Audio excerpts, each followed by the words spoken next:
Hello दोस्तों, आइए सुनते हैं एक पौराणिक कथा। बिना पिता के कैसे पैदा हुए पांडव। एक बार राजा पांडु अपने दोनों पत्नियों कुंती और माद्री के साथ अखेट के लिए वन में गए थे। वहां उन्हें एक मृग का मैथुन रथ जोड़ा दृष्टिगत हुआ। पांडु ने तत्काल अपने बाण से उस मृग को घायल कर दिया। मरते हुए मृग ने पांडु को शाप दिया, राजन, तुम्हारे समान क्रूर पुरुष इस संसार में कोई भी नहीं होगा।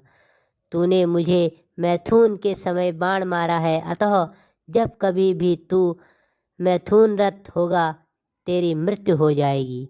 इस शाप से पांडु अत्यंत दुख हुए और उन्होंने अपनी रानियों से बोले, हे देवियों, अब मैं अपनी समस्त वासनाओं का त्याग करके इस वन में ही रहूँगा। तुम लोग हस्तिनापुर लौट जाओ। उनके वचनों को सुनकर दोनों रानियों ने दुखी होकर कहा, नाथ, हम आपके बिना एक क्षण भी जीवित नहीं रह सकती। आप हमें भी वन में आने अपने साथ रखने की कृपा कीजिए। पांडु ने उनके अनुरोध को स्वीकार करके उन्हें वन में अपने साथ रहने की अनुमति दे दी। इसी दौरान राजा पांडु ने अमावस्या के दिन ऋषि मुनियों को ब्रह्मा जी के दर्शन के लिए जाते हुए देखा। उन्होंने उन ऋषि मुनियों से स्वयं को साथ ले जाने के लिए आग्रह किया।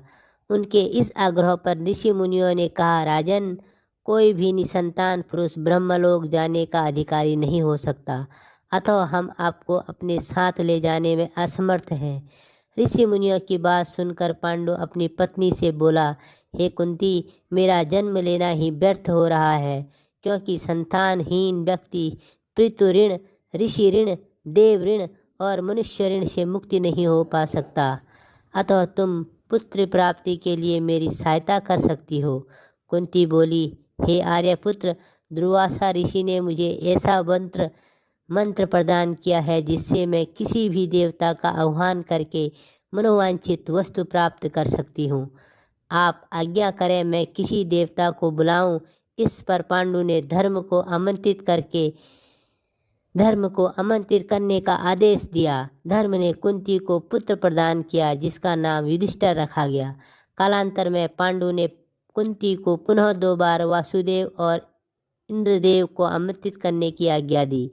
वायुदेव से भीम एवं इंद्र से अर्जुन की उत्पत्ति हुई। तत्पश्चात पांडु की आज्ञा से कुंती ने माद्री को उस मंत्र की दीक्षा दी। माद्री ने अश्विनी कुमारों को आमंत्रित किया और नकुल तथा सहदेव का जन्म हुआ। एक दिन राजा पांडु माद्री के साथ वन में सरिता के तट पर भ्रमण कर रहे थे। वातावरण अत्यंत रमणीय था और शीतल मंद सुगंधित हवा चल रही थी। सहसा वायु के झोंक से माद्री का वस्त्र उड़ गया। इससे पांडु का मन चंचल हो उठा और वे मैथुन से प्रवृत्त हुए ही थे कि शापवश उनकी मृत्यु हो गई। माद्री उनके साथ सती हो गई, किंतु पुत्रों के पालन पोषण के लिए कुंती हस्तिनापुर लौट आई। दोस्तों, ये कहानी आपको कैसी लगी ज़रूर बताना। कहानी को लाइक और चैनल को सब्सक्राइब जरूर करना।